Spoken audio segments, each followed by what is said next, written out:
Hi, it's Eunice with Very Simple. Thanks for joining me today on my channel. Today's video is a little bit about prepping, and this came up because recently I've had to evacuate my parents from the Caldor fire here in Northern California. We're lucky because I was able to get them and get a lot of their possessions out of the house and get them into my house for safekeeping and keep them here safely. But there are many up there who are finding themselves living out of their car because the shelters are full and they don't have family anywhere nearby to help them out. And that brought to mind a couple of things. As many of you know, I have a Jeep that I use as a car camper. And for me, that would be a lifesaver because I'd be able to take that out and feel like I had something to help me sustain. But for many people, they don't have that type of thing. And I thought, is there something that I would keep in my car if I didn't have a camper that would allow me to feel like I had a few things that if I had to bug out. A lot of people think of bugging out as, you know, going into the zombie apocalypse or something like that. But this is a real life bug out situation for us. And my parents have now been out of the Caldor fire area for over a week. Let's do a quick couple of things that I've had in my car that I actually haven't used and use them to see, could I cook myself a meal if I had to in an emergency situation. Now, I always have a Coleman stove underneath my bed part of my Jeep, but most people don't have something like that. But what a lot of cars do have is a little storage area, either near the wheel wells or something like that, or underneath a back trunk area, or just a trunk. And I had a few things that were in my garage. I thought, let's try these out and see if I actually would use them. So one of them is this. It is a Sunflare solar oven, and I haven't tried it out, so we're going to try that out today and see if that works. And the other thing is this little cooker here that actually plugs. I've got it plugged in, warming up right now.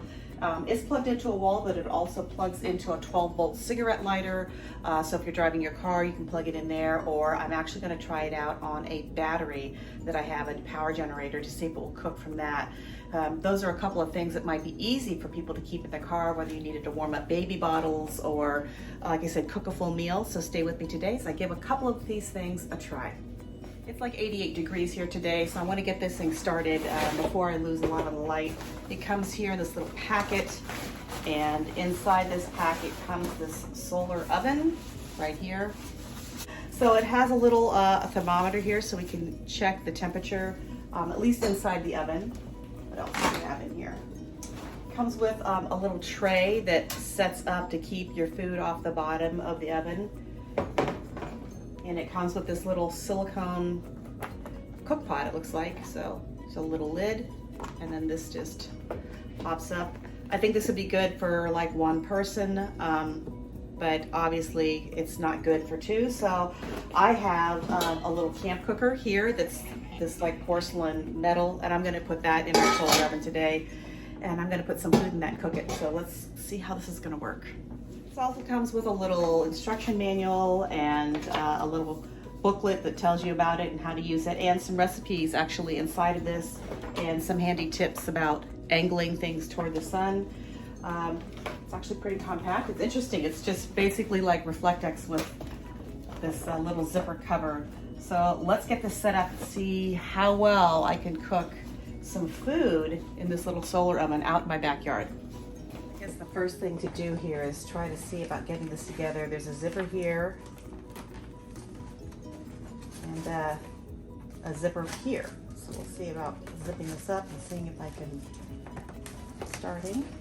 Good. So I guess it just zips all the way closed here. Here we go.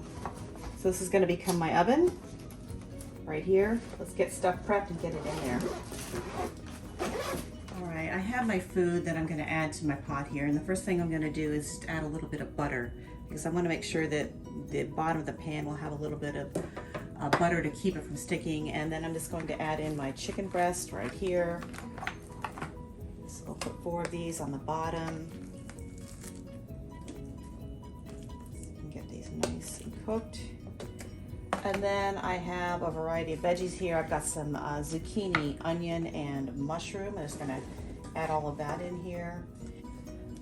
A few baby carrots, and then we'll see if we can get this outside and start cooking this. Oh, and a little bit of seasoning. Give a little bit of seasoning. It's my favorite seasoning for things like this, and we'll get that out there. Hopefully we'll come up with a really nice little dinner at the end of the day. All right, let's get this lid on and get it outside. All right, I set up my little camp table here because that's what I would use, and I'm gonna set this up. It looks like it's hitting the sun pretty good. Part of my yard gets sun all day, so that's why I'm using that. Let's put the tray in here, and as you can see, there's a little sun flare tag here, and I'm just gonna put my little thermometer right here. And this plate's already hot just from sitting out here in the sun a little bit. It's already very hot. Got our food. I did put any extra water because I think the vegetables will add some of their own juice and stuff into that. Let's get that in here. Let's get the zip closed.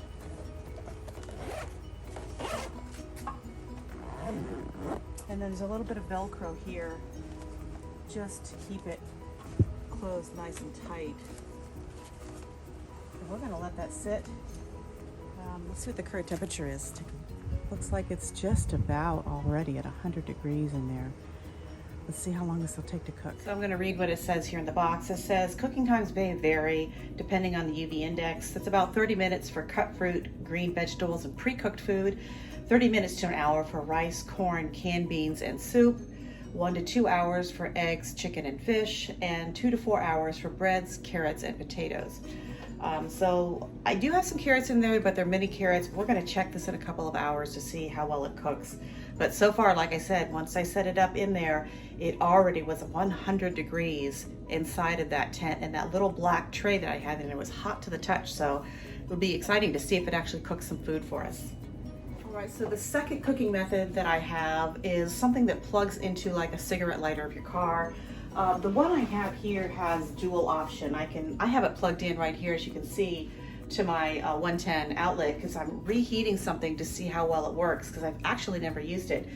And then I'm going to go in and put something in here that's going to be not pre-cooked or something and see how well it does off of my battery because I don't feel like driving around my car for an hour and a half to heat something. But I do have a battery that has a 12 volt outlet, and I'm going to try it in there to see if it will actually cook something in that.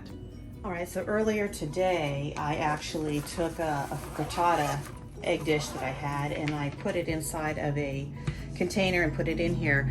As you can see, this light is green now. It was red when it was cooking. It's letting me know that it's heated to the capacity that it's going to heat. So it looks like the cheese is melted on top, which is really good.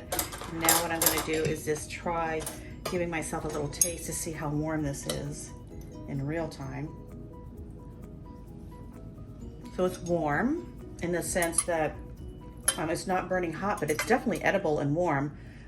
What I don't think it will do is get water hot enough or something for coffee, but it did warm up this frittata nicely inside of here. Now, I'm taking this right now. It's not too hot to the touch right here. I can handle it. But I can feel toward the bottom, it is very hot. So it's something that if you are going to probably set it somewhere, I'm going to put it on a trivet here. But it's very hot on the bottom. So now what I want to do is put some water in here and see how hot I can get water. All right, let's set up to test this with my Goal Zero battery. I'm going to be using 12 volt here. And I'm not quite at 100%. If you'd see here, I'm about 75, but let's just see how this thing does. We're gonna plug in here. All right. Let's add some room temperature water right here. And this is just a couple of cups. There we go. And let's go ahead and see what the temperature of the water is right now. It says our water is about 77, 78 degrees right now. So let's get that started heating up. Let's get the lid on it here. All right, and let's get it inside of our unit. Get it zipped up.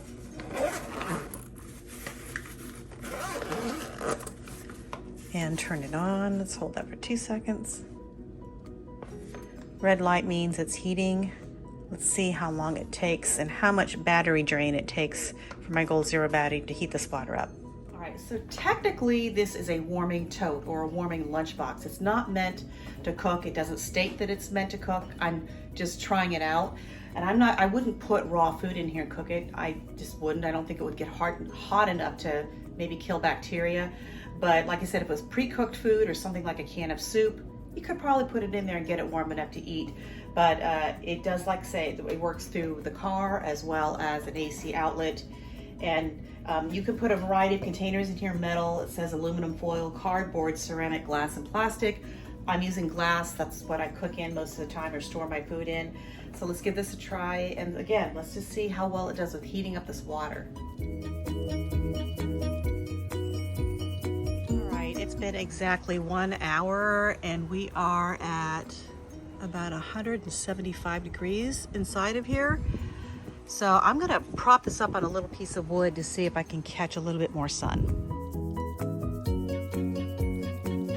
Okay, it's been an hour and a half almost since I started this, and this has taken up, I have 40% of my battery left. I started off with about 75%.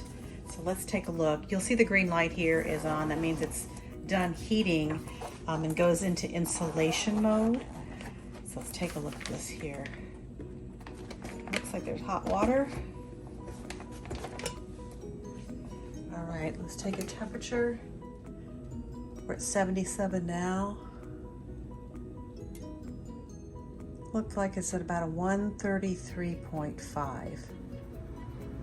Yeah, 133.5. It's going down now.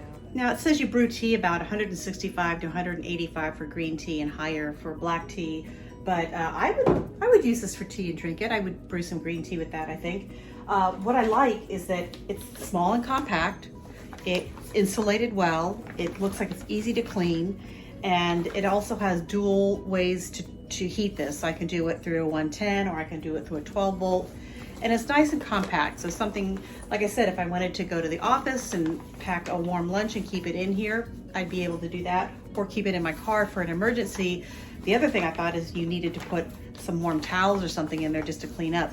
You could do that and have some nice warm towels to be able to clean up with in your car. So lots of cute little uses for this thing. So I think I'm gonna keep it in my car. My little glass container in here, and it'll hold my power cords and everything. And just keep it right like that, I think. So it's something that would be kind of nice to have in here. And just zip it all up, unpacked. Yeah, I think that's gonna work out pretty nice. I'm happy with it.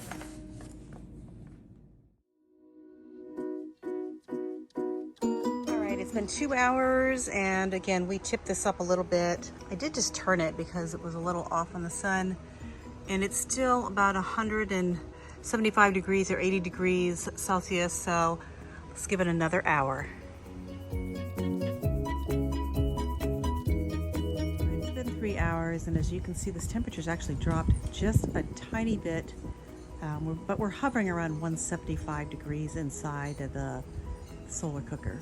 So I didn't start this till about 1:30 in the afternoon, so I did miss a good part of the midday sun for this cooking, but I still had a lot of sunlight today. It is a bit hazy because we're near the Caldor fires and there's just a lot of haze in the air. I don't know if that's affecting it, but I do want to open up the food, take a look at it, and take a temperature to see how much we did get cooked in 3 hours today.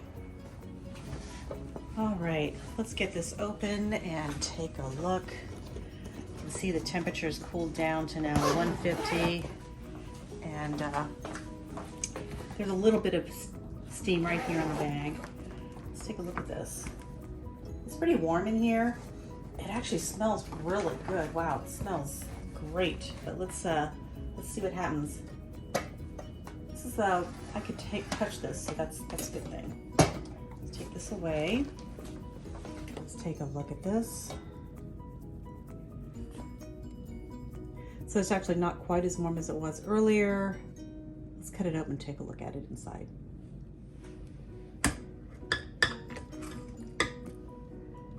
There's a lot of juice here on the bottom, as you can see. The vegetables are cooked. and it smells real nice. But if the meat's not cooked, then, you know, this is a fail, because you can't have meat that's not cooked all the way. So let's just take a look at this again. Now, it could be that it cooled down, because it cooled down in that last little bit of time. All right, so I cut this open and I wanted to see how it looked. It's pretty done. You can see here it's done. It's done. I'm surprised. It might have cooled down being out there that last little bit because the sun was going down. Yeah, this chicken is done. Pretty tasty too. Dang, surprised. It didn't look that great when I opened it up out of the pot, and probably because I didn't stir it up or anything during the whole time. I only opened it once, but yeah, right here looks pretty darn good. Cooked. I would eat it. I am eating it. The carrots are al dente. I like them like that, crunchy. And the zucchini, they're done. Completely done. So yeah.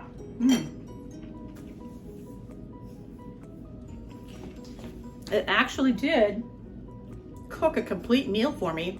Now, had I started it earlier in the day, let's say like at 10 or 11 in the morning, probably would have been done earlier and probably would have gotten hotter inside of that. It was 88 degrees here today, so it was pretty warm.